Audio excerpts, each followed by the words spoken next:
তো বন্ধুরা ইউটিউব কিন্তু এখন দিন দিন গিরগিটির মতো রং বদলানো শুরু করে দিয়েছে। সো বন্ধুরা এখন আপনারা দেখবেন যে সব ক্রিয়েটরদের কিন্তু ভিউজ ডাউন চলতেছে, বড় থেকে শুরু করে ছোট ক্রিয়েটর পর্যন্ত সবারই ভিডিওতে এখন ভিউজ ডাউন। তো এই ভিউজ ডাউন হওয়ার কিন্তু একটা কারণ রয়েছে। সো বন্ধুরা আগে যখন কেউ নতুন ইউটিউবে কাজ করতো তখন কিন্তু তার ভিডিওকে বেশি বেশি করে ইমপ্রেশনে পাঠানো হতো যাতে সে সাকসেসফুল ইউটিউবার হতে পারে। এই জন্য তার ভিডিওকে কি করতো, বেশি বেশি করে ইমপ্রেশনে পাঠাতো। কিন্তু এখন টোটালি সেটা উল্টা হয়ে গেছে। এখন যারা এখানে বড় বড় ক্রিয়েটর রয়েছে তাদেরও ভিডিওতে এখন ঠিক মতো ভিউজ হচ্ছে না, তাহলে যারা ছোট ক্রিয়েটর রয়েছে তাদের কি করে ভিউজ হবে? তো বন্ধুরা এটার কারণ হচ্ছে যে ইউটিউব এখন সবারই ভিডিওকে ইমপ্রেশনে পাঠানো বন্ধ করে দিয়েছে, সঠিকভাবে ইমপ্রেশনে পাঠাচ্ছে না। তো বন্ধুরা এখন আপনাদের কাছে একটা চ্যালেঞ্জ দেখাবো। তো আমি এখানে ইউটিউবে চলে আসলাম। তো দেখুন এই টোটাল গেমিং চ্যানেলটা সাবস্ক্রাইবার হচ্ছে 43.9 মিলিয়ন সাবস্ক্রাইবার। আর একদিন আগে একটা ভিডিও আপলোড করেছে, তো এই ভিডিওতে ভিউজ দেখুন 5,09,000 ভিউজ। 5,09,000 ভিউজ একদিন আগে সেই ভিডিওটি আপলোড করেছি।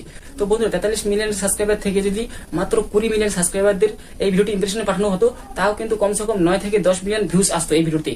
কিন্তু ইউটিউব সেটা করেনি। ইউটিউব কি করছে, সেই ভিডিওটিকে ঠিকমতো ইমপ্রেশনে পাঠানি, তার জন্য কিন্তু এই ভিডিওতে এরকম অবস্থা। এখন মনে করেন আমি একটা ভিডিও আপলোড করলাম, এখন আমার ভিডিওটা যদি এখন আপনাদের কাছে পাঠানো না হয় তাহলে আপনারা আমার ভিডিওটি কি করে দেখবেন? তো এইটা কিন্তু এখন ইউটিউব করতেছে। ইউটিউব কি করতেছে, এখন পাবলিকদের কাছে বেশি করে ইমপ্রেশন পাঠাচ্ছে না, তার জন্য এখন ভিউজ কম আসতেছে। বন্ধুরা এটা কিন্তু ছোট ক্রিয়েটরদের না, যত বড় ক্রিয়েটর রয়েছে তাদেরও কিন্তু সেম অবস্থা বর্তমান, সবারই কিন্তু এখন ভিউজ ডাউন চলতেছে। তো এরকম করে যদি আমাদের ভিডিওকে ইমপ্রেশন পাঠানো বন্ধ করে দেয় তাহলে তো আর আমরা ইউটিউবার হতেই পারবো না। যারা নতুন ক্রিয়েটর তারা তো কোনোদিন ইউটিউবার হতেই পারবে না।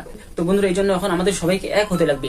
আমরা যদি এক হতে পারি তাহলেই আমরা ইউটিউবার হতে পারবো, না হলে কিন্তু আমরা কোনোদিন ইউটিউবার হতে পারবো না। কারণ ইউটিউব যেরকম গিরগিটির মতো রং বদলানো শুরু করে দিয়েছে, এরকম যদি করে তাহলে কিন্তু যারা ইউটিউবার রয়েছে তারাও ইউটিউব ছেড়ে দিতে বাধ্য হবে। তো বন্ধুরা যারা ভাবতেছেন যে ইউটিউবে ভিউজ আসতেছে না আমি ইউটিউব ছেড়ে দিব, তো বন্ধুরা আমি আপনাদের রিকোয়েস্ট করবো যে এই ভুলটা কখনোই করবেন না।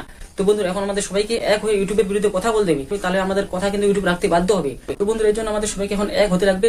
সবাইকে এক হয়ে আমাদেরকে ইউটিউব ইন্ডিয়াকে মেনশন করতে হবে, ইউটিউব ইন্ডিয়াকে ট্যাগ করে আমাদের যেটা প্রবলেম রয়েছে এটা আমাদেরকে জানাতে হবে। তো বন্ধুরা এর জন্য আপনাকে একটা ছোট্ট রিকোয়েস্ট করবো, আপনিও আমার কমেন্ট বক্সে এসে ইউটিউব ইন্ডিয়াকে ট্যাগ করে আপনার একটা মতামত জানিয়ে যাবেন। তো বন্ধুরা আশা করি আজকে ভিডিও খুব ভালো লেগেছে। যদি ভালো লাগে থাকে তাহলে ভিডিওকে লাইক করে দিয়ে চ্যানেলটি সাবস্ক্রাইব করে নিন।